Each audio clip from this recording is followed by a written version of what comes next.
Hello all, I'm Kel Kidman. Welcome back to Breaking on the Daily, where today we have Donald Trump's impeachment trial in the Senate. And regardless, rather than going on with the normal headline of this story, I preferred to concur with Paul Ryan, the one probably great senator, Paul Ryan, saying Trump's impeachment trial is dead on arrival.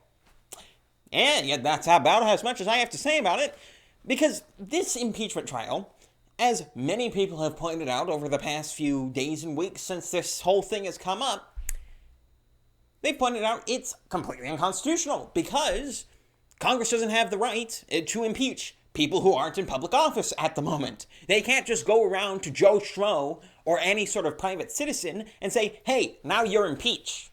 Because there's nothing to impeach them from.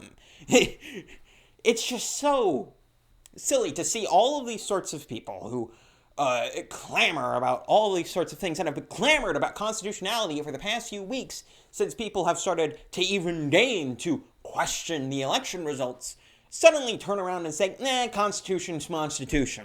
We don't really care about that. We can just do whatever we want and nothing will come of it. We can just ignore it entirely. Of course, this is the modus operandi of the monoparty and Democrats in particular, but we'll move on from that.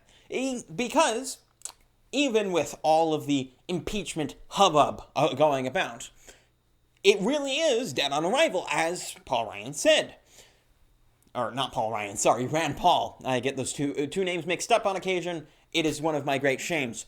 But it is dead on arrival because 45 people have already voted against it, explicitly voting that it was unconstitutional. A ridiculous thing is that some 50 or so voted that it was constitutional, an utterly ridiculous statement, but the 45 mean these people are in all likelihood not going to vote convict because they believe it's unconstitutional already, and I don't believe these votes will change, so it's dead on arrival. It's going literally nowhere. Though I do expect my most annoying senator of Mitt Romney to actually vote for it, because I'm sorry, he's John McCain 2.0, and I am intent to get rid of him eventually, but we'll pass that bridge when we come to it in 2024. I believe that's when he's getting reelected. If it's 2022, I'll be very happy, but I believe it's 2024 because he only got in 2018.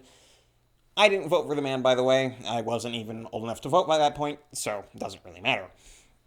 Now, to move on from that worthless story, we'll move on to Josh Hawley saying, no, he's not running in 2024. Now, many people, I'm sure, are quite disappointed about this, because Josh Hawley is one of the best people in the Senate as of now.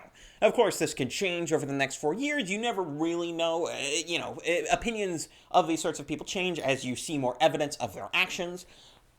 But at this point in time, many people really, really like Senator Josh Hawley because he stuck to his guns on the whole election thing and actually objecting to the election results.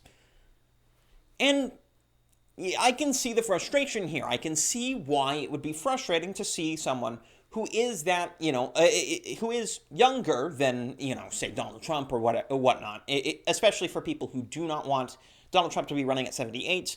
I understand that. I fully understand not wanting Donald Trump to run at 78. I'm kind of in the middle. I'm ambivalent to it. It could go either way, and I would be okay with it. If Donald Trump comes in and he's spry as ever, he's ready to go, I'm fully willing to vote for him. If he's not, it really depends on what happens over the next 4 years. We are very early for the 2024 election season. It hasn't.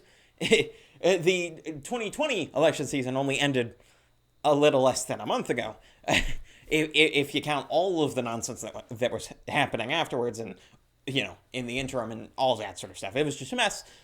So I think we can lay off on the presidential stuff for the most part. But as for Senator Josh Hawley, and the reason I wanted to talk about this story is because I don't really want Senator Josh Hawley to run. I don't want anyone who's really in the Senate or in the Congress to run. And the reason for this is because anyone who is good, who would be running from the Senate or the Congress and the federal level, would be better served and better spent for us in the Senate or the Congress. Because those who are good in the Senate and Congress who are few and far between. I mean, truly, most of the people in federal Congress and in the federal Senate are just monoparty stooges. And so having us lose a seat, having anyone who isn't the monoparty, the anti-monoparty, I guess you could call us, lose a seat, would be really bad. And I think Senator Josh Hawley is in the right position he is right now. I could see him becoming more of the majority leader. I think maybe Ted Cruz would fit that position. We'll see. We'll see where we go from here. Of course, things will change over the next few years, and even the 2022 midterms have not started yet, and I truly do not intend to talk about elections way out of season like this. I just wanted to bring this up because, it showed up, and I do find it sort of an interesting topic to speak about, that really we shouldn't be looking to the Senate or the Congress to do that. If I were to choose my ideal 2024 candidate, someone who in all likelihood does not exist, rather than being someone who is already in the federal government, I would prefer to have it be someone who isn't in the federal government, who hasn't been in politics at all, very similar to Donald Trump. Sort of an Elon Musk figure, someone who has not been in politics largely up to this point, who is, because of their immense wealth and ability to, not be bribed through that wealth, have a inherent resistance to the sort of briberies you're going to see from places like China and whatnot. And I think a businessman, a very rich businessman, in fact, would be the best place for that. Of course, I don't expect that sort of thing to happen, because on top of being that sort of impervious to bribery sort of person, they'd also have to be the sort of person I'd actually vote for normally in terms of being, the sort of candidate I expect, the sort of anti-establishment candidate, the sort of kind of libertarian candidate, conservative candidate. He has to be a good candidate as well as being sort of impervious to bribe. So I don't imagine that sort of candidate really exists, other than, I guess, Donald Trump. Though I don't know if he'd ever even run in 2024. We'll have to wait and see on that one. But that's kind of where I'm at right now. And obviously, all of this could change. We are 4 years out. We're going to have to wait and see as to what happens in the next 4 years. For all we know, Joe Biden and Kamala Harris get impeached and removed from office in 2023 after 2022 landslide for the Republicans. And I don't mean monoparty in that sense. I mean populist Republicans, or maybe a reform party, a third party of that sort. Whatever happens in 2022 could really affect the outcome of 2024 and going forward from there. But I think that's where I'm at right now. But moving on from that story, we have a kind of interesting story as well, and another encouraging one. And another one where I get to applaud the state houses. We're going to keep talking about the state houses, because Wisconsin's Senate has voted to repeal governor's statewide mask mandate. The GOP-controlled Senate in Wisconsin on January 26th voted to repeal the statewide mask mandate. And I just keep wanting to bring this up. In almost every single breaking on the daily, I see more and more stories coming out of local and state houses that are just really encouraging. Reason being, and the reason that I don't think I fully explained that I really want to, is that the difference between the RNC, the big Fed boys who are up in the national caucuses, who are, essentially the people, the Mitch McConnells, the Mitt Romneys, all of those sort of rhinos of the world that are up in the federal Congress and the federal Senate. The difference between that and the state GOP, like the AZ GOP and their wonderful Twitter account, or any other state GOP that is good. And of course, the difference being is that these two organizations, while connected and ostensibly aligned with each other, are in fact run very differently.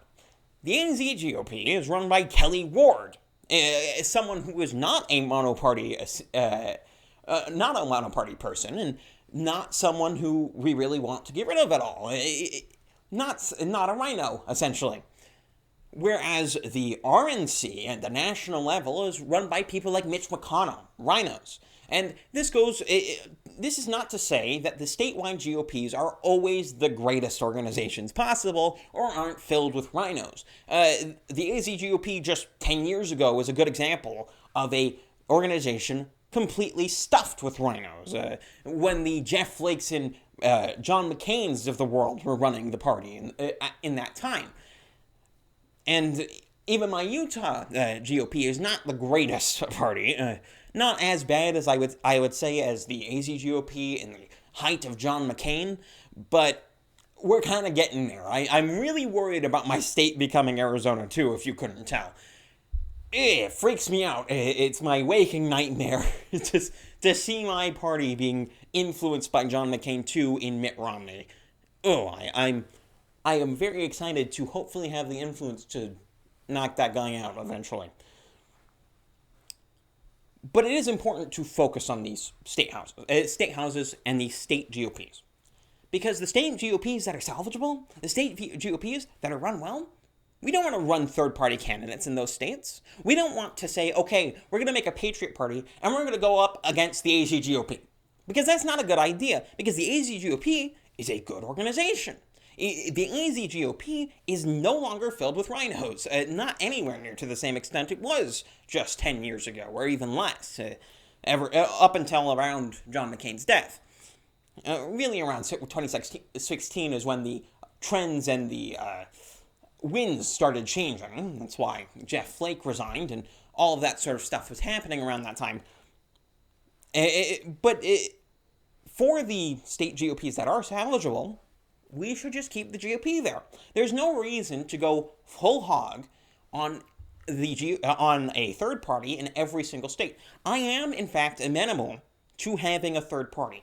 I am not the sort of person who believes that because it will split the vote, it's inherently a terrible idea. Nor do I believe that it is completely undoable. But what I think people are missing, and what every third party, in fact, has been missing over the past 150 years since the Republicans got in, is that any time that a third party is going to come up, especially after all that's been done to inculcate the monoparty system that we have nowadays, it is only going to happen from the local up.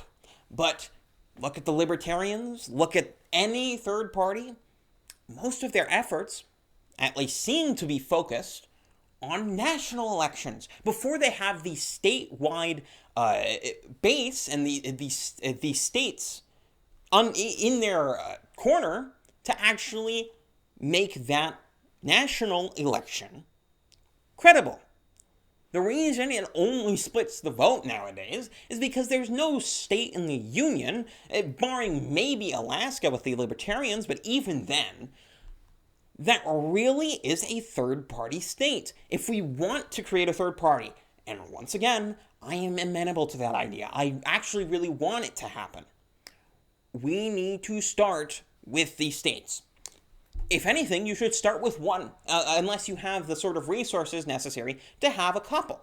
You should start by winning a state. That's an easier task than the whole nation, all right? And you have to convince a whole lot less people. Heck, go to Alaska. Now, Alaska is probably the place that's most amenable to a third-party period.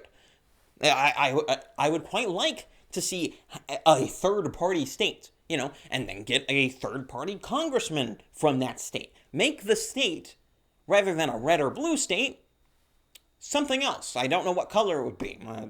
Green state, blue, dark blue state, baby blue state. I don't care. Whatever the color is. Whatever the color is that isn't red or blue. But make that state. And you can do it. It is entirely possible. And it's much easier than trying to turn the entire country yellow libertarian all in one election cycle. It's just not going to happen. It's never going to happen that way. It has to start from the local. I know I've been pushing this point far too long, and I've pushed it so much, but it really is important. Truly, it really is. Anyway, to move on to our next story, and one that has been absolutely permeating every single YouTube video, BitChute video, every sort of political video and commentator, even like gaming, all sorts of commentary channels have been talking about this, news channels. And that is the GameStop news. Oh, Wall Street Bets. That is a wonderful subreddit I just learned the existence of that has been upping GameStop's stock over the past few days. And it's gone up to crazy amounts, to like record highs, utter insanity. And it is some of the funniest stuff I've seen. But rather than talking about the particulars of the event, which I'm sure you could find many places on the internet to have it explained to you in depth, I don't really want to talk about that. What I want to talk about is the response. Because the response shows a really deep misunderstanding of what stocks are, how they work, and what the actual problems of the stock market are today. Because Elizabeth Warren and AOC have weighed in on the GameStop stock circus and have taken aim at hedge funds. Now, both of these politicians are understandably and predictably going on the side of mostly the Wall Street Bets people, the people who are upping GameStop stock.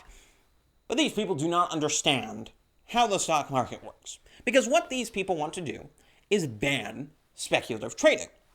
The problem with this is, speculative trading is the only sort of trading you can do on the stock market in its current form. Reason being, it's because of another regulation that has been pushed by these exact same type of people, that being the insider trading ban. And man, is that term just an exemplar of leftist marketing. Because when you hear the term insider trading, what do you hear? You hear the idea of backroom deals, smoke-filled rooms, malicious contempt for the common man. That's what you hear when you hear something like insider trading. But what is insider trading? In fact, it's people who know things using their knowledge of what's happening to decide their decisions. That's it. All they're doing is they're saying, ooh, I know that this company's having a whole lot of internal turmoil that's wafting around pretty much the entire stock trading community. Oh, but because this information is not public and hasn't been released by every single journalistic outlet in the world, I can't use that information to protect my monetary investments. Now, people have instant recoiling from the idea of insider trading. They'll claim, oh, it's only going to help the elite. The people who are well-connected are the only people who are going to benefit from having such insider trading, insider deals. Here's the problem with that assertion. If you don't have insider trading, what you're essentially looking at in the stock market is a measure of hype. All right? And anyone who's known anything about Bitcoin and has looked into Bitcoin to any extent over the past few years knows the problem with stock hype. All right? Because you know what happens with Bitcoin? Bitcoin rises as it normally would along its logarithmic curve, going up naturally as it would, and as it nears sort of record highs and starts gaining momentum, suddenly the media starts talking about it. They start talking about Bitcoin, the next millionaire maker. Bitcoin, look at these people who put $5 into it 10 years ago and are now multi-millionaires. Look at all of these people who have done so well for themselves in Bitcoin. The general populace then gets a hold of this hype, this idea that they can become millionaires if only they invest in Bitcoin now. They invest, the price absolutely skyrockets, goes up to crazy levels that have never been seen before, and then it stalls. Because it is so high above what it normally would be, the people who are smart and who had invested in it long beforehand and aren't intent on continuing to hold for another day, start taking it out, and the price stabilizes. Then, the people who are in the media, once again, post more articles saying, Bitcoin's stalling, oh no, and maybe it'll crash entirely, maybe it'll go away. Nothing else will come of the ashes. Everything will be burned to the ground. This, of course, causes the public to panic, remove their holdings in Bitcoin entirely, and the price trashes in all of a few days. That is what has consistently happened to Bitcoin just about a few times over its many-year lifespan. And the stock market is not too dissimilar, because you're relying on purely public information, because you can't use any information that isn't public to inform your decisions. What you have to go on is the hype cycle. If iPhone is going to be announcing a new product, and everyone knows they're announcing a new product, well, everyone's going to be buying into Apple because it's going to start going up. Oh, speculative trading. That's what it is. And they're going to buy into it to see, ooh, is Apple's next iPhone going to be good? I don't know. I don't have any sort of information as to what the development cycle was like, what sort of things were happening behind the scenes, whether there was developer turmoil, or whether anything that was going on was working well at all. But it looks nice in advertisements, so let's buy more stock. That's speculative trading. And the reason it happens is because of insider trading bans. People, of course, do not realize this. And the funny thing is that the whole concept of insider trading, the idea that insider trading should be banned because, these people are going to take advantage of it and hoodwink the entire populace, is in complete contravention to the presumably well-known fact to anyone with eyeballs and the ability to research into things for more than 5 minutes, that public trading is public. And all these publicly traded companies have their major shareholders on public lists. So if you see movement in who the in the major shareholders, the people who are going to be mostly moving around their stocks anyway, then you'll be able to tell by looking at it. You get inside information. You get the spoils of what happens because you see the results. Yeah, you don't know the details. You don't know every single errant issue with what was happening in the company, but you know something's wrong. And if you know something's wrong, you can get out early. Now, my screed against speculative trading, especially as it exists now, is not to say that speculative trading should be completely removed. After all, if there is no speculation in trade and in stock prices, then there would be no reason to have a stock market at all. Things would just either stay completely stagnant or move at very predictable lines that if you just invested in, you'd get a specific profit. It wouldn't no longer be the stock market and wouldn't be a risk to anyone. That isn't what I'm going to say, but the stock market shouldn't be a casino. We shouldn't be looking at sort of the veneer of the future, what we don't know could happen, and have no way of knowing what is going to happen anywhere from 5 days from now. You don't know if Apple stock prices are going to completely go into the gutter trash all 5 days from now, because no one can use the information that they have to actually forebode that sort of inevitability. No one who knows things about Apple and knows, maybe they're having huge development troubles. Maybe they're going to fracture and Tim Cook's going to leave or something. Obviously, all of this is just a hypothetical. It's not, this isn't financial advice. It's not an example. I don't know this sort of stuff. It's just a hypothetical. To be clear, I don't want to get sued. But no one could, even if that was happening, you wouldn't be able to do anything about it. If you held stocks, you wouldn't be able to do anything about that unless it was published everywhere, unless it was public information. And that sort of stuff doesn't become public until it's already disastrous. That's the fact of the matter, okay? People do not like these sorts of things becoming public until it's really too late. It's kind of the nature of lies and obfuscation. But that's where it is. And that's where stock trading has been. And all of these people calling for more regulation on speculative trading should go get a brain scan. And I can't... all of the sort... they're all insane. All utterly insane. And I think that's where I'm going to have to leave us today. Pretty long rant. This has been Breaking on the Daily. I'm Kel Kidman, and I'm out.